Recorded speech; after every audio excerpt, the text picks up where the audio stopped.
तुझा भाऊ जा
नाही रे.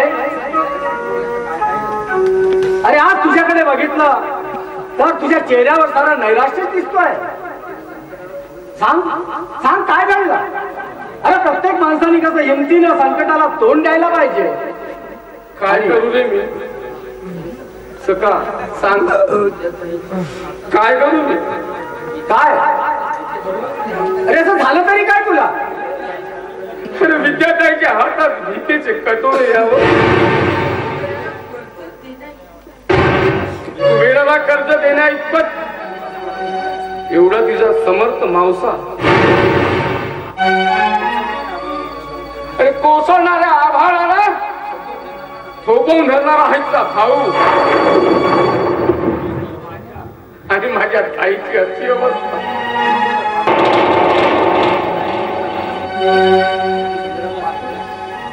अरे सकट अरविंद, अरे चंद्रावर सुद्धा राहू दे ग्लासलं होतं म्हणून त्या चंद्राने का प्रकाश देणं बंद केला नाही. अरे दिव्याच्या खाली अंधार असतो म्हणून त्या दिव्याने प्रकाश देणं बंद केला असं झालं नाही रे कधी. हे बघ सखा, अरे डोकं अगदी सुन्न झाले रे. कधी कधी विचाराची वावटळ तयार होते. असं वाटतं कधी बंदुकीच्या गोडीने जीवच देऊन द्यावा. नाही अरविंद नाही. अरे असं काही करू नकोस. हे बघ, अरे लोखंडाला लोखंडानेच कापलं जातं. अरे पायात काटा रुतला म्हणून तो पाय तोडत नाही आपण. अरे काटा हा काट्यानेच काढायचा असतो. हे बघ अरविंद, आठवतं तुला? अरे आपण कॉलेजमध्ये शिकत असताना स्नेह संमेलनामध्ये एक नाटक केला होता आपण. आठवतंय तुला? होय. संगीत खरा कुणी कोण. अरे खरंच रे, खरा कुणी कोण या नाटकाचा संदर्भ जर बघितला तर खरंच तुझ्या माझ्या आणि तुझ्या ताईच्या जीवनात ज्या गोष्टी घडत आहेत ना, खरंच त्या संदर्भाला जोडणाऱ्या आहेत. अरे पण सखा, अरे पण या नाटकाचा अंक पडदा माझ्या विद्याताईवरच का पडावा? नाही अरविंद, एक लक्षात ठेव. अरे मी तुझा जिवलग मित्र आहे. अरे अंक पडदा पडेल ना तो प्रहार आणि बाबाराव यांच्या कुकर्मावर. हे बघ, अरे ज्या दिवशी तू शिक्षकी पेशात रुजू झालास त्याच महिन्यामध्ये मी सुद्धा CID खात्यात रुजू झालोय. अरे सखा, तळ्यातील पाणी गेल्यावर तिथं बांध बांधण्यात काय बघ अरविंद. अरे ज्या दिवशी मी CID खात्यात रुजू झालो त्याच दिवशी हा आदर्श नगर आणि गणेश नगर या सर्वांना आदर्श बनवायचा विडा उचललाय. अरे मी त्या प्रहारचा PA नव्हतोच. माझं नाव प्रकाश दीनानाथ राऊत. आणि एक सांगायचं तुला, अरे तो दूधवाला जो फिरतोय ना तो साधा सुद्धा माणूस नाही. तो माझा कॉन्स्टेबल आहे. हिरालाल तुरे, बक्कल नंबर 304. समजलास? हे बघ, अरे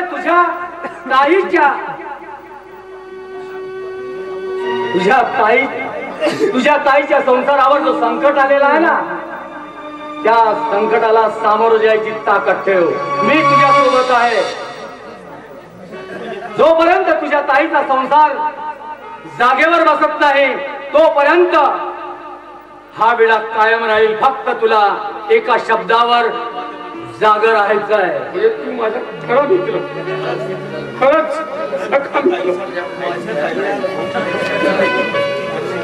माझ्या ताईचा आणि भाऊजीचा संसार सुखी करशील ना? मी तुला खरा मित्र मानेन. हे बघ अरवी, अरे शंका करावी ती कुणावर? परमेश्वरा, एखाद्या निष्फळ माणसाला निष्पाप माणसावर असे अतिप्रसंग व्हावेत. नाही रे, नाही देवा, नाही.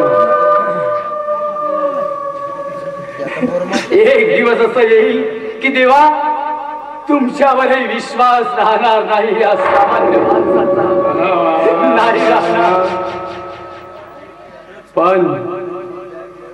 पण देवा, हे एक लक्षात ठेवा, जोपर्यंत आम्ही खरे मित्र एका जागी आहोत ना, तर या साऱ्या गोष्टीला कलाटणी द्यायला आम्हाला उशीर लागणार नाही. पण अरविंद, तुला माझ्या शब्दावर जिवंत राहावं लागेल, तरच तुझ्या ताईचा संसार हा जाग्यावर येईल.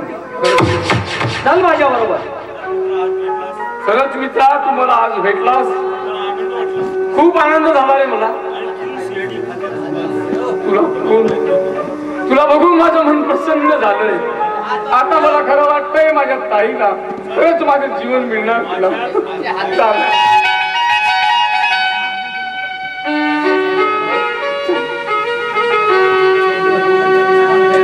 तुझ्या नावाचं मंगळसूत्र ही गळ्यात घातलं नाही. मंगळसूत्र मंगळसूत्र टाकता येईल ग, पण लग्नाआधी जी मजा आहे ना ती नंतर नाही. काय म्हणून पहिल्यांदा मजा करून घेऊ. काय तुझं माझं जमेना तेव्हा लग्नाचा दफरावालात काय अर्थ? जमेना म्हणजे तुला म्हणायचं काय? यापूर्वी गळात गळा घालून प्रेमाचं स्वप्न बघत होते ते काय सगळं खोटं होतं का? तुम्ही झोपून जा, नाटक पाहिलं तुम्ही.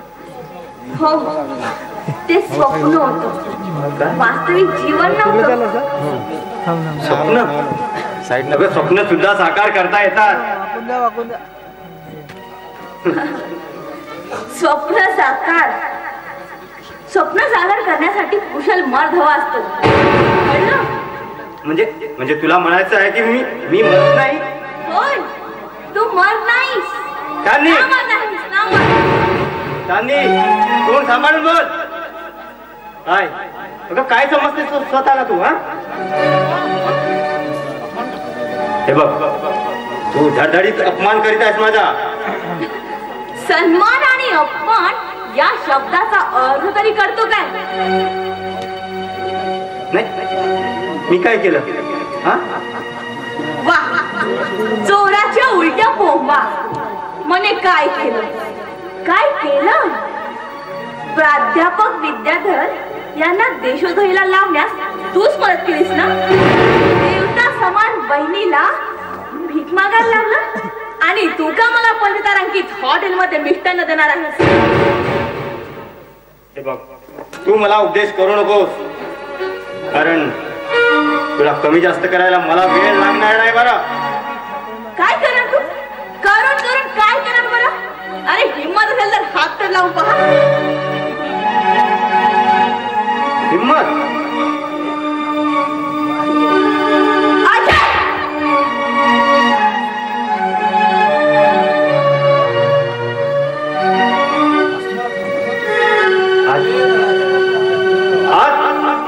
आज तू मला सापड मारली, माझ्या प्रेमाला तडा दिला.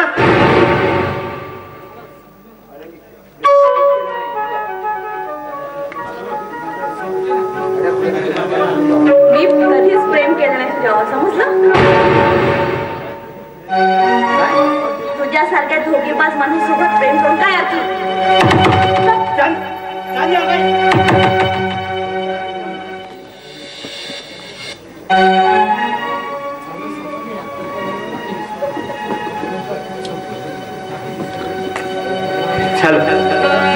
झालं संपलं ना ते विसरलं.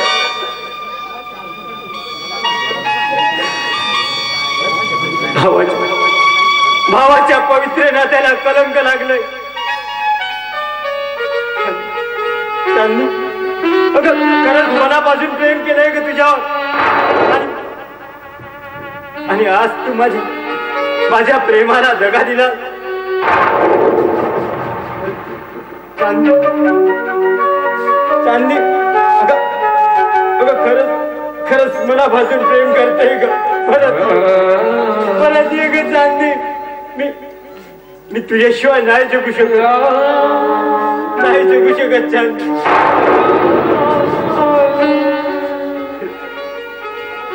आता मला जिवंत राहून काय अर्थ. एकीकडे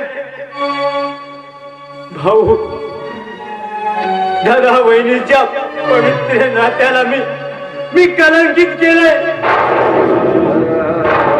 आजपर्यंत ज्यांनी मला लहानाचं मोठं केलं त्याला मी आज रस्त्यावर आणलंय. त्या बाबाराव आणि प्रहारचं सांगण्यावर मी त्यांची संपूर्ण इस्टेट मी स्वतःच्या नावे करून घेतली.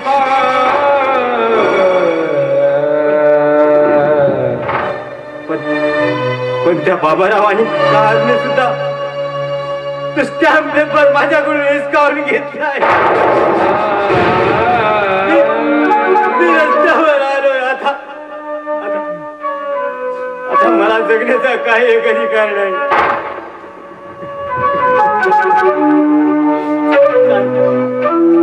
चांदे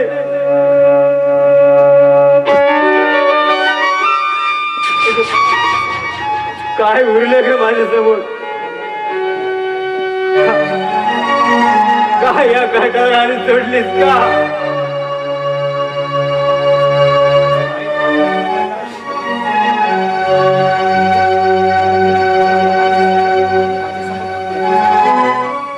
डोळ्यातील अश्रू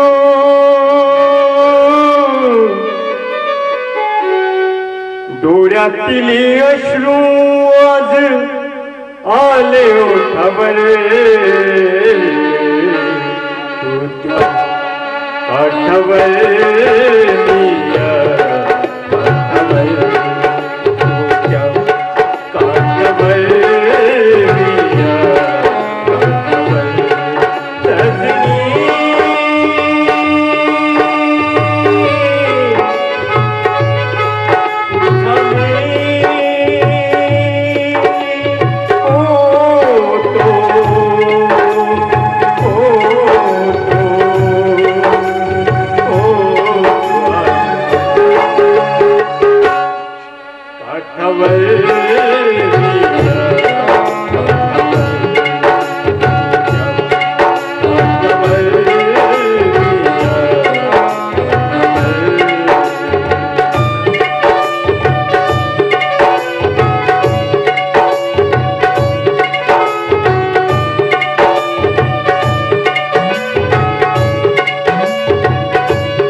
तुझ्याशिवाय दुसऱ्याचा विचार सुद्धा करणार नाही.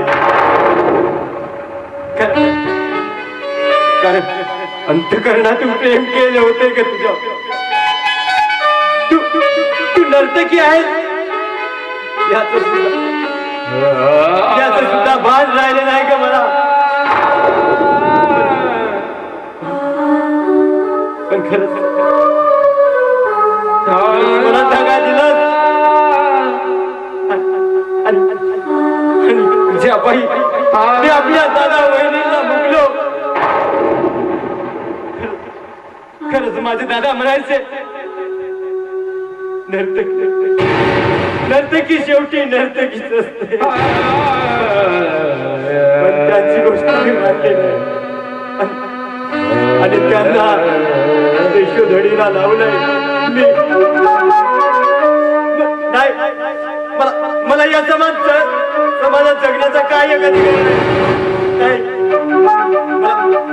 मला शेवटी एकच पर्याय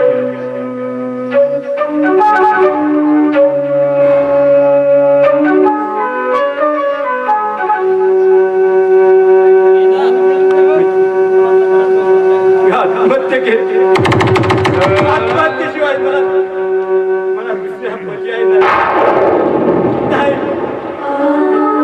त्या दादाजवळ जाऊ शकतो.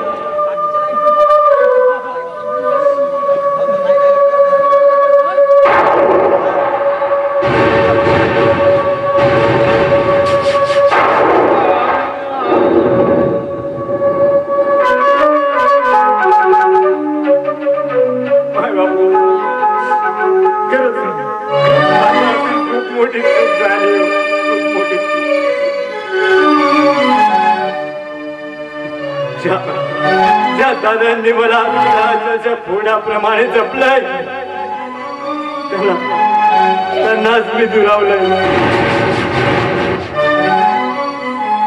आणि शेवटी माझ्या नशिबी काय आलंय? आत्महत्या. दादा मला माफ करे.